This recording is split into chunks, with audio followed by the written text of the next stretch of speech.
Aunque aparentemente es un recién llegado a los reinos mortales, Kragnos fue, en realidad, uno de los primeros dioses en recorrer los reinos. Habiendo ascendido a la divinidad en la era de los mitos, antes de la llegada de Sigmar, Kragnos era un poder singular durante aquellos días primordiales. Bajo sus pezuñas los draconitas y su imperio quedaron reducidos a polvo, y solo gracias a los grandes sacrificios de sus enemigos, unidos a un poder aún más antiguo, el fin de los imperios fue encerrado en su prisión eterna. Desde que se liberó tras el rito de la vida de Alariel, se ha convertido en un referente para las fuerzas de la destrucción.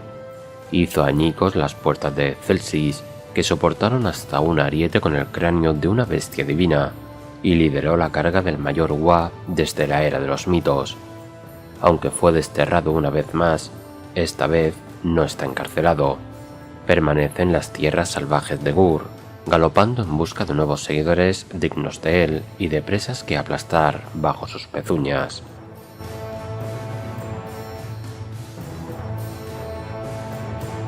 Kragnos nunca ha tenido un puesto dentro del panteón del orden, y parece que nunca la tendrá. Es anterior a su formación, aunque algunas leyendas antiguas y pinturas rupestres sugieren que Gorka Morka pudo haberlo conocido en algún momento. Si esto es cierto, no hablaron de ello. Además, Kragnos desprecia las creaciones y obras del panteón. Ciudades, murallas, fortalezas e imperios carecen de sentido, solo sirven como conquistas que convertían en escombros. Para él, el llamado panteón no es más que un grupo de débiles recién llegados. Ni siquiera se digna a ponerse a prueba contra estos nuevos dioses de la civilización, prefiriendo proseguir su venganza contra los renacidos draconitas, como demostró cuando abandonó el asedio de Celsis para perseguir un espejismo de sus antiguos enemigos. A su vez, los demás dioses que se han topado con él no tienen una buena opinión del dios del terremoto. Sigmar se ha alineado con los antiguos príncipes de los draconitas y busca como siempre defender sus ciudades de las potencias agresoras, lo que le convierte en doble enemigo de Kragnos. Moraz y Kaine reconoce el poderío físico de Kragnos, pero ni le teme ni le respeta después de que su simple engaño le apartara del campo de batalla. Grumni, el constructor consumado, siempre se opone a aquellos que viven para derribar sus obras, y los dioses gemelos de His desdeñan un comportamiento tan poco ilustrado como el que representa el antiguo semental Drogruk. La opinión de Malerion es tan incógnita como siempre, y Nagash se enfurece ante otro rival divino. Solo Gorka Morka podría aprobar a Kragnos, pero es un dios que mide más las acciones que las palabras. Queda por ver si el poder bruto de Kragnos, antiguo pero nuevo en esta época tumultuosa, es suficiente para sacudirse el desprecio de sus nuevos pares, pero lo que es seguro es que el suyo es un poder que hay que observar, preferiblemente desde una distancia segura.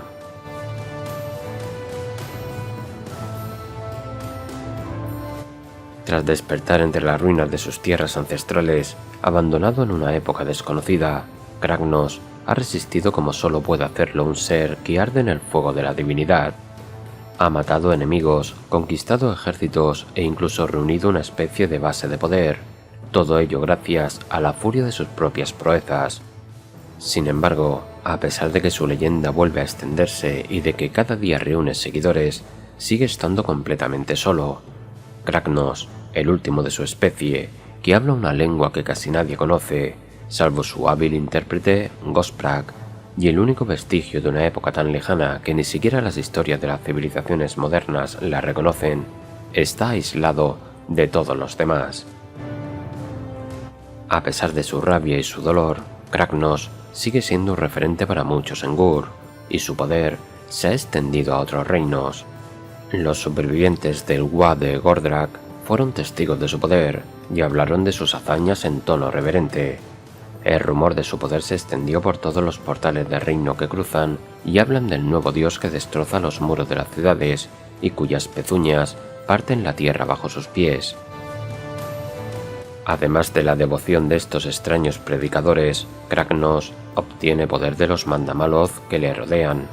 Para estos astutos Orruks, él es una señal de que su tiempo de permanecer ocultos ha terminado, y ahora tienen una nueva arma con la que atacar a través de los reinos. El chamán Gosprak, llamado la Boca de Morco, es el principal devoto de Kragnos. Sin embargo, al ser el único ser en toda Tondia que puede entender la antigua lengua del dios, es cuestionable cuánto del plan de Kragnos es realmente suyo y cuánto es interpretación bastante libre de Gosprak.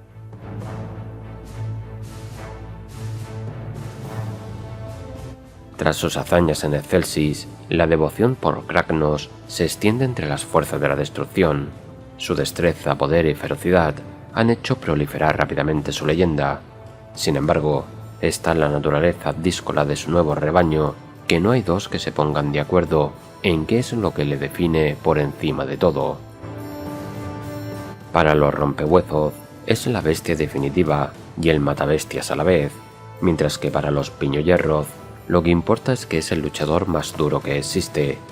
Los ogores respetan tanto su apetito como su aparente incapacidad para ser comido, y las leyendas de su escudo rompecolmillos, del que se dice que ni siquiera Gorkamorka podría masticar, cobran vida propia en sus campamentos.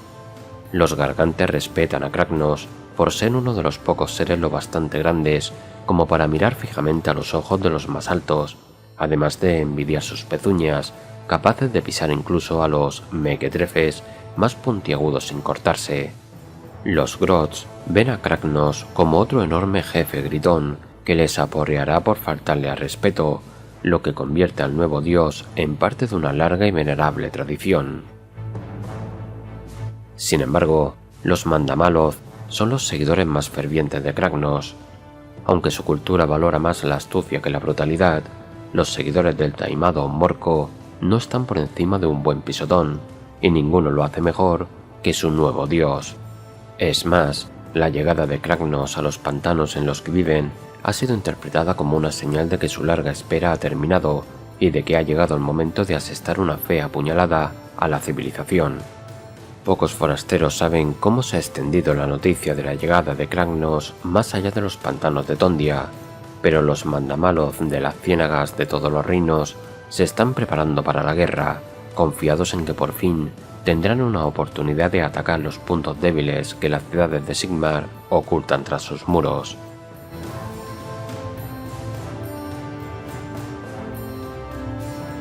Los reinos mortales están cambiando.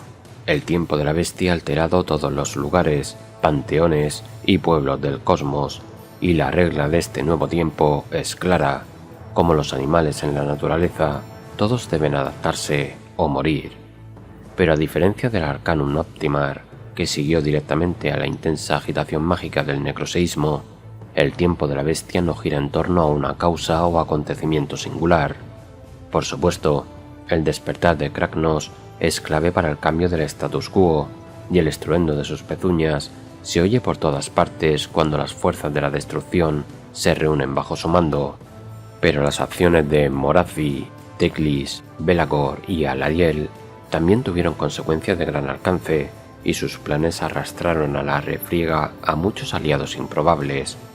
Como resultado, todas las grandes potencias se agitan, y el lío resultante de alianzas, enemistades, objetivos y mentiras ha creado un entorno singularmente tumultuoso.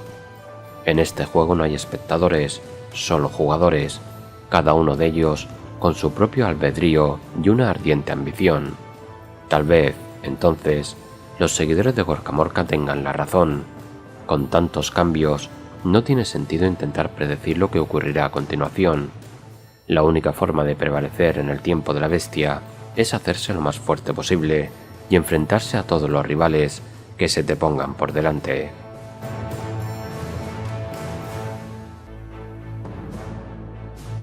Nagas y sus siervos no muertos se alzaron triunfantes tras el necroseísmo y por lo tanto tenían mucho más que perder. La destrucción de la forma física del gran nigromante inspiró a muchos a tomar las armas contra los muertos, y su fe dio poder a sus espadas para atravesar a enemigos espectrales. Las victorias engendran esperanza, que permite más victorias, y así, incluso en la mórbida Asiis, los vivos se han alzado contra aquellos que diezman su sangre y sus huesos. Sin el poder de Nagas para refrenar sus ambiciones, los mortarcas están más enfrentados que nunca, y facciones de todos los reinos han encontrado forma de contrarrestar la influencia extenuante del necroseísmo. Pero la virtud de la muerte es en la paciencia, y mientras Nagas se recupera en su ciudadela, en el insondable Nadir de Siis, su fría furia se ve atenuada por la certeza de que algún día reclamará lo que le corresponde. Tanto el orden como la destrucción han ganado un nuevo dios. En el caso del orden, la ascensión de Moraz y Kaine ha exacerbado las divisiones en su ya tenue alianza. La desconfianza es generalizada, y aunque los dioses han firmado una paz incómoda, puede que sus fuerzas dispersas no consideren tan fácil perdonar a sus antiguos enemigos. En cuanto a la destrucción, es con diferencia la que más se ha beneficiado de los cambios en su panteón. Las estampidas de Kragnos han atraído a los Mandamaloth con toda su despiadada astucia, y los Horus de todas las tendencias se han unido en grandes wag de un fervor inigualable y bullicioso bajo el estandarte del Droguruk. En el transcurso de las guerras de almas, muchas ciudades aprendieron a emplear hechizos protectores para defenderse de la implacable perseverancia de los muertos, pero estas mismas defensas son endebles como el papel contra el poder aplastante de la destrucción. Finalmente, el omnipresente caos devora los reinos. Los cielos malditos de Belacor se extienden inexorablemente desde la crux espiral de Chamon, y los pueblos libres tiemblan bajo ellos, pues si los forjados en la tormenta pueden ver su ciclo eterno de vida y muerte tan perturbado, ¿cómo se supone que van a resistir las ciudades de Sigmar a las interminables legiones daemónicas? Al mismo tiempo, los elfos de todo tipo sienten un peso premonitorio en sus almas. Sus traumas ancestrales se agitan a medida que Slanesh debilita gradualmente y rompe metódicamente las cadenas que lo mantienen prisionero.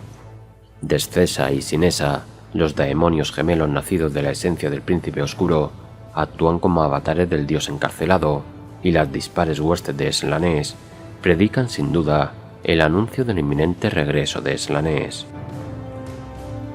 Todos estos cambios han dado paso a la próxima época, el tiempo de la bestia. Cada calamidad ha desencadenado su propia cascada de consecuencias que se extienden por los reinos, y cuando se encuentran, los resultados son violentos y espectaculares. Los continentes que chocan entre sí crean montañas. Del mismo modo, el choque de dioses crea un tiempo de incertidumbre y cambio, un nuevo contexto definido por el ascenso de la destrucción, el gran pisotón y la furia de Gur que se extiende por los reinos. Nadie sabe qué poder dormido y olvidado despertará mañana, ni qué nuevo monstruo, hechizo o arma aparecerá en el frente de batalla. Pero incluso mientras se desarrollan estos dramáticos acontecimientos, el tiempo altera los reinos de formas más sutiles. Nuevas ciudades ya se han convertido en ruinas, las leyendas se han vuelto más grandiosas, aunque menos precisas en sus relatos, y seres eternos como los almajurados han visto cómo otra generación luchaba y caía en la interminable guerra por la propia realidad. A medida que el ciclo del conflicto comienza de nuevo, estos seres deben preguntarse cuánto lograrán durante el Arcanum Optimar. ¿Qué queda aún, ahora que el polvo del necroseísmo se ha asentado? ¿Qué no queda? Y para bien o para mal, ¿será esta vez diferente?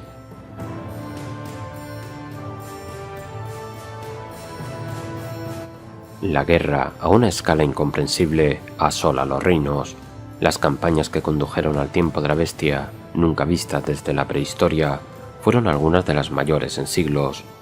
Utilizando tácticas subversivas o reclutando aliados improbables, muchos ejércitos se adentraron directamente en el corazón de territorios que los defensores creían inexpugnables. Por ejemplo, Teclis y sus discípulos Luminet se abrieron camino a través de las regiones más recónditas de Siis, mientras que las represalias de Nagas golpearon el centro de Imétrica y casi destruyeron el sagrado monte Avalenor. Incluso en 8 partes, donde la guerra es incesante, el asalto combinado de los forjados en la tormenta y las hijas de Kaine trajo nueva violencia al páramo Viento Sangriento, y ahora los supervivientes de ambos bandos están dispersos por los páramos, condenados a luchar hasta que sus mentes se quiebren o sus cuerpos mutantes les traicionen. Como en todas las guerras, la violencia continúa incluso después de que los vencedores hayan tomado lo que querían. En Ulgu, puede que los sidones se hayan retirado al mar, pero el Khatra al-Dule se repite cuando los sedonitas, atraídos por rendir homenaje al recién nacido, entran en conflicto con las hijas de Kaine una vez más.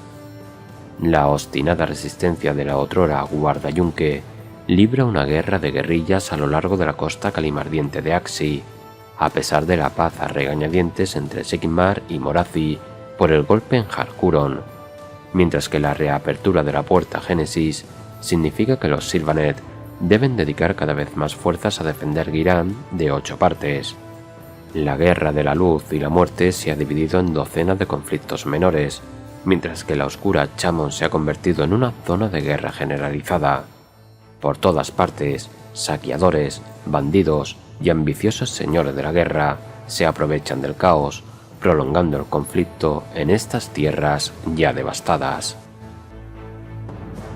En cuanto a los objetivos de estas guerras, muchas de ellas se libran por los portales del reino. Las fuerzas de los reinos mortales han luchado por estos portales místicos desde la antigüedad, pero en batallas recientes, las grandes potencias han intentado no solo controlar los portales del reino, sino alterar su propia naturaleza. Archaon el elegido fue el primero en intentarlo, utilizando baranita en cantidades industriales para corromper el portal meteórico. Si Morathi no hubiera interrumpido sus operaciones mineras, podría haber reabierto un pasadizo desde su reino asolado hasta la lejana Azir, y todo el pueblo de Sigmar habría sufrido las consecuencias.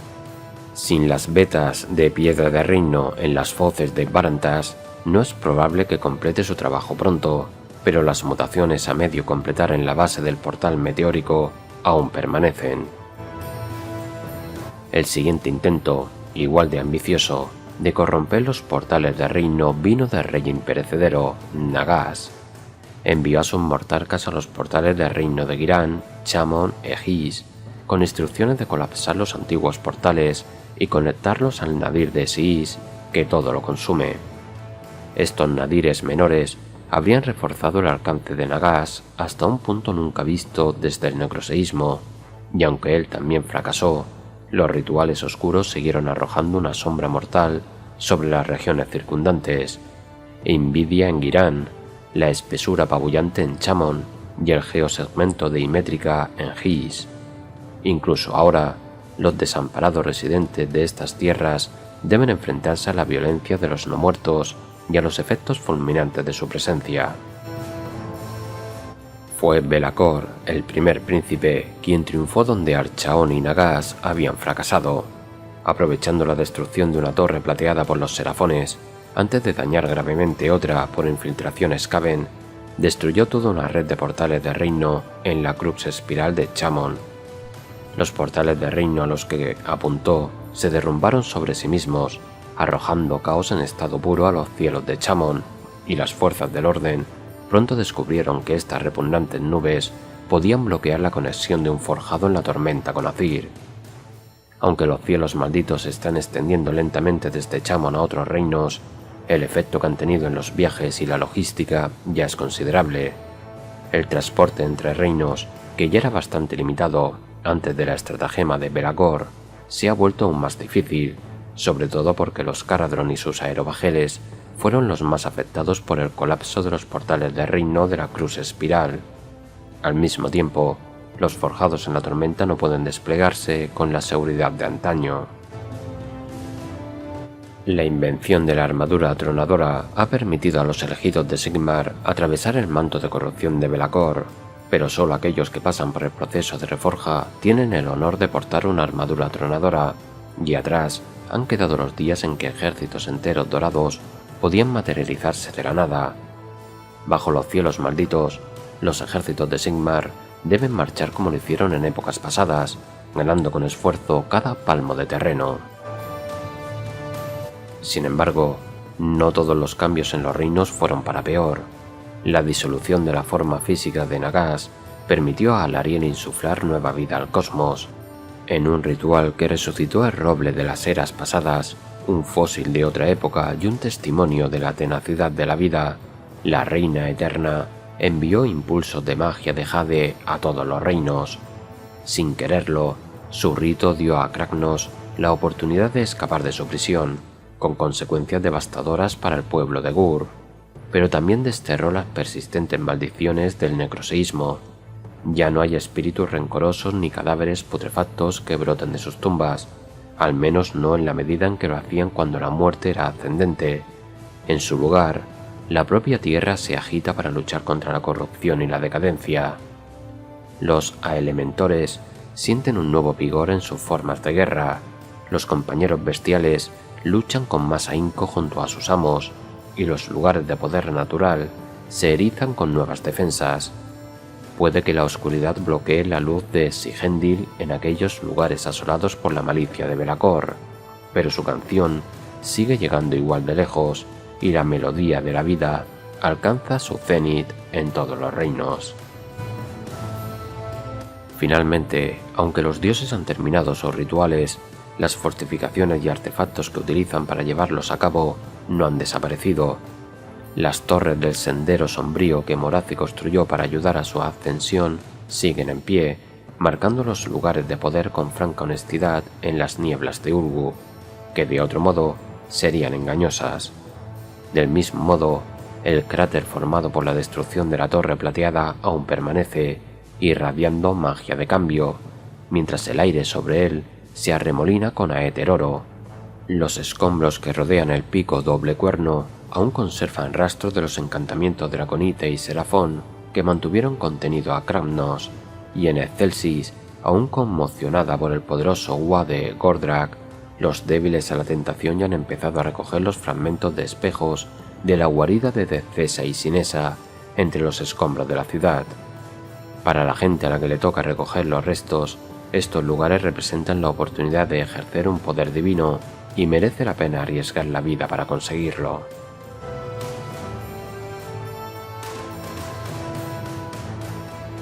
Los reinos quebrados comenzaron con la dramática entrada de Morathi en el panteón. Al sumergirse en la varanita robada y consumir las almas de antiguos reyes a elfos, Morathi alcanzó por fin la divinidad que siempre había deseado, pero incluso ahora no puede escapar de su naturaleza dual.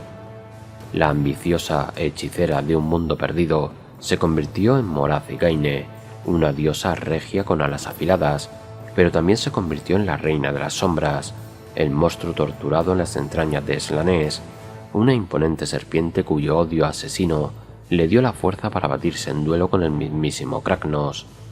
Por ahora, Morathi Gaine finge que esta última es una entidad separada de ella, pero a Morathi Gaine le resulta difícil contener la sed de sangre de la reina de las sombras.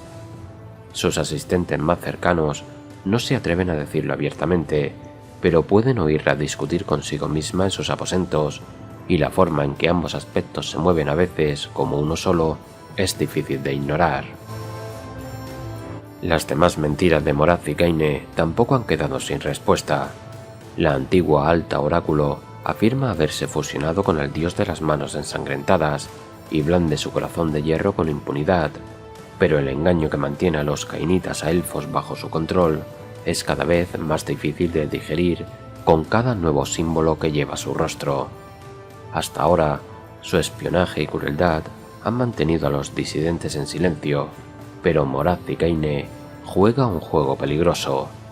Un paso en falso podría costarle todo, incluso cuando está a punto de ganarlo todo, y con tanto en juego, Morathi Gaine no puede permitirse medias tintas. Así, la reina de las sombras no solo ha dividido a sus propios seguidores con su apoteosis, sino también a las fuerzas del orden. Sigmar podría haber dado la bienvenida a un nuevo dios a su lado, dado lo mucho que necesita de aliados, si ella hubiera mostrado deferencia o humildad. En lugar de ello, Morathi tomó Guardayunque en un intento de construir su propio imperio entre reinos, lo que avivó la ira del dios rey en el proceso, y la guerra entre ambos se evitó por los pelos. En un giro irónico, ninguno de los dioses elfos respondió por ella ante Heldenhammer. De hecho, Tyrion, Teclis, Alariel y Malerion parecen reacios a reconocer el ascenso de Morathi Gaine. En cambio, fue un Duardin quien defendió a Morazigaine en su primer acto público desde la Era del Caos. Grumni el Hacedor abandonó a su pueblo hace siglos, pensando que se templarían mejor en el fuego de la guerra antes que vivir eternamente bajo su égida. En los últimos años, los rumores de su regreso han circulado por todas partes, desde las logias de los matafuegos hasta los puertos celestes Caradron. Dicen que pretende reunificar las naciones Duardin o construir una gran máquina en su escondida fortaleza en Chamon, o incluso revivir a la perdida Valaya, la diosa del hogar. Aún no ha dado explicaciones. Su interferencia fue sutil al principio. Como un simple arcanauta de barba larga llamado Gromti, sirvió en la tripulación del prototipo de fragata arcanauta La Temible, bajo el mando de Drongon Huntbolson. Empujó a Huntbolson a investigar las perturbaciones en torno a la Cruz Espiral, y cuando la segunda conferencia de Madralta llegó a un punto muerto, inspiró al almirantazgo para salvar Vindicarum, donde el propio Belacor huyó al ver el disfraz de Grumni. Más tarde, Grumni convenció al Celeste Supremo para que mostrara clemencia a Morathi y regresó a Azyr el tiempo suficiente para enseñar a su viejo aliado Sigmar y a sus aprendices semidioses, los 6 herreros, a fabricar la armadura tronadora. Solo él sabe cuáles son sus planes para el futuro, pero está claro que Grumni no piensa quedarse de brazos cruzados. Las acciones de Morazigaine también tuvieron consecuencias más allá del panteón del orden. Parte de su ritual consistió en abrir un conducto a la prisión de Slanesh en Ulgis, un riesgo que Morathi no habría corrido de haber sabido que los lazos de Slanesh no eran tan irrompibles como sus creadores suponían. A través de ese conducto, el príncipe del exceso envió una porción de su esencia divina a los reinos mortales, una entidad embrionaria que acabó dividiéndose y metamorfeándose en las demonios gemelas de Cesa y Sinesa. Aunque su debut en Excelsis se vio truncado por la heroicidad de los defensores de la ciudad, la discordia que sembraron entre los elfos y la humanidad ya ha cobrado vida propia, y desde el palacio vacío de Slanesh, las gemelas planean profundizar esas divisiones.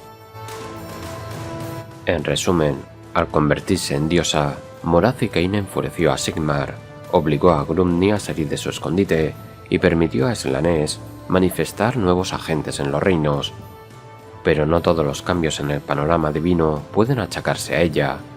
La destrucción del cuerpo de Nagas fue obra de Teclis, mientras que la desaparición del semidios Arcan el Negro, visto por última vez precipitándose por el borde de His, es obra de Elzarion, amigo y aliado de Teclis. Los habitantes de His y Sis se regocijan con la noticia de la derrota de Nagas, y con los mortarcas restantes luchando entre sí y el espíritu de Nagas confinado en Sis por el momento, parece que el amanecer ha triunfado sobre la muerte. Pero Alariel advirtió a Teclis que tuviera cuidado con las inevitables represalias del gran nigromante, y aunque debe recuperarse dentro de su santuario, las órdenes de Nagas aún llegan a todos los reinos. Por último, ningún análisis del tiempo de la bestia está completo sin mencionar a Kragnos y el gran Wa de Horus, Grots, Ogores, Trogoths y Gargantes, que ahora pisotean las ciudades de la gente civilizada, dejadas arrasadas a su paso.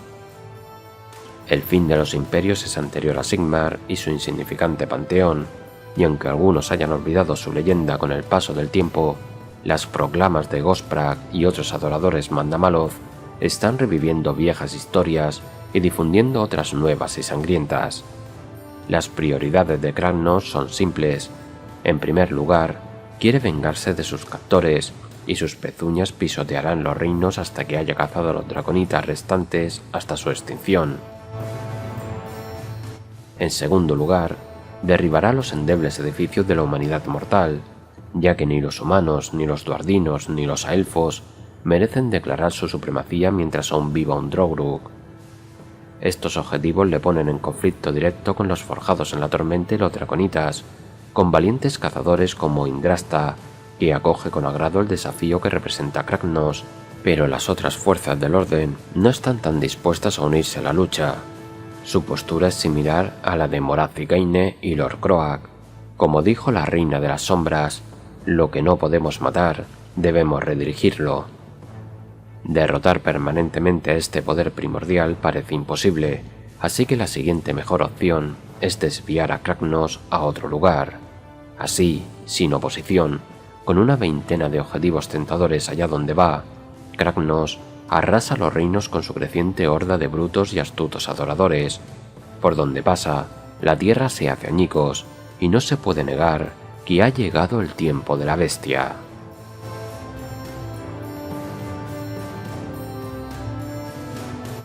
Los combates que condujeron al tiempo de la bestia se centraron en torno a 4 grandes ciudades: Guardayunque, ahora Harkuron, Ganancia del Colono, Vindicarum y Excelsis.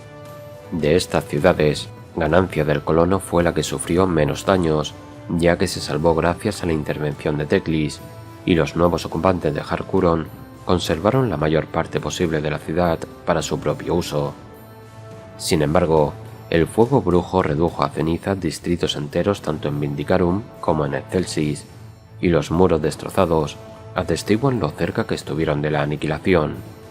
Los escombros y los cuerpos enmohecidos aún cubren las calles de las 4 ciudades y tardarán décadas, si no siglos, en reconstruirse. Estas ciudades tampoco estaban solas.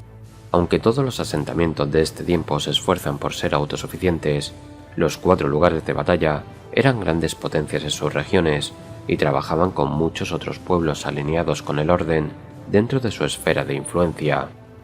Antes eran los lugares refugio a donde huían los recuperados cuando la guerra los desplazaba de sus hogares. Ahora apenas pueden mantener sus propios ciudadanos, aunque la marea de los que buscan refugio no ha disminuido. Al mismo tiempo, los viajes entre ciudades se han paralizado. Las rutas aéreas Caradhran, que antaño eran el método más fiable de transporte entre los reinos, están pasando apuros con el colapso de tantos portales de reino en Chamon.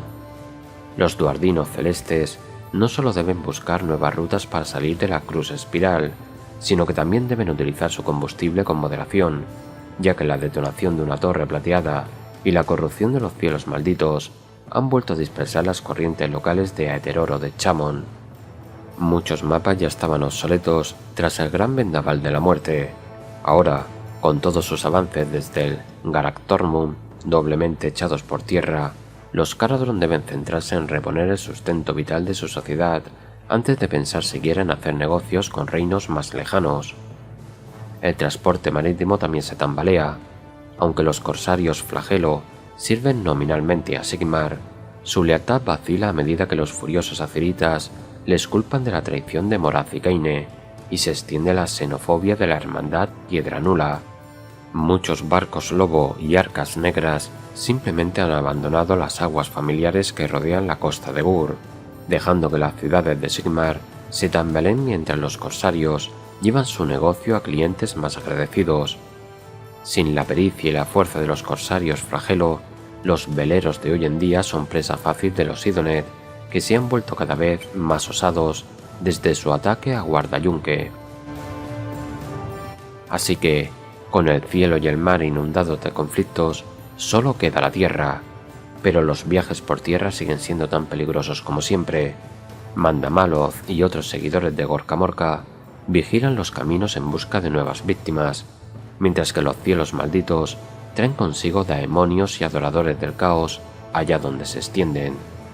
Aparte de los almajurados, los únicos viajeros que tienen una oportunidad decente de llegar a su destino son las cruzadas portamaneceres, enormes caravanas que combinan escolta de los forjados en la tormenta con multitudes de devotos mortales, robustos fuertes mecanizados y metalitos flotantes, cargados con la infraestructura que los amaneceres necesitan para establecerse una vez que llegan. Un dios más cauto podría enviar estas cruzadas poco a poco, o incluso esperar a que se estableciera el status quo antes de lanzar estas costosas expediciones. Sin embargo, Sigmar es un rey guerrero, y en su lugar ha ordenado a sus fieles que igualen la agresividad de sus enemigos y pasen a la ofensiva. Docenas de cruzadas portamaneceres en todos los reinos se han puesto en marcha para recuperar tierras perdidas por el caos, la muerte o la destrucción. Esta gran campaña ha levantado muchos bastiones nuevos en las tierras asoladas, al tiempo que ha dado espacio a los asentamientos existentes para reparar los daños de las guerras anteriores. Pero por cada una que llega a su destino, otra desaparece. Incluso para los amaneceres que consiguen plantar sus raíces, la violencia de la reconquista no ha hecho más que empezar. Todos estos cambios han hecho que la vida en los reinos mortales esté más aislada y sea más difícil que nunca. Las noticias vuelan, los refugios son más difíciles de encontrar y los poderes divinos se enfrentan sin previo aviso, sin tener en cuenta los daños colaterales.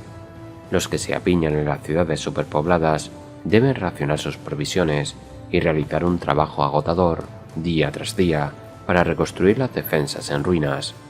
Mientras tanto, los que marchan con los amaneceres se enfrentan a un paisaje hostil que hará todo lo que esté en su mano para expulsarlos, al tiempo que demonios, muertos vivientes y bestias acaban con cualquiera que dé un solo paso en falso. Sea cual sea el lugar al que se dirijan, las gentes bajo el dominio de Sigmar se enfrentan a una prueba de resistencia y fe como nunca antes se habían encontrado. Pero donde el pueblo de Sigmar lucha, los brutales y los astutos se regocijan. Los seguidores de Gorka Morka han ascendido con el tiempo de la bestia, sus estómagos más llenos, sus puños más sangrientos y sus cabezas más llenas de planes que nunca.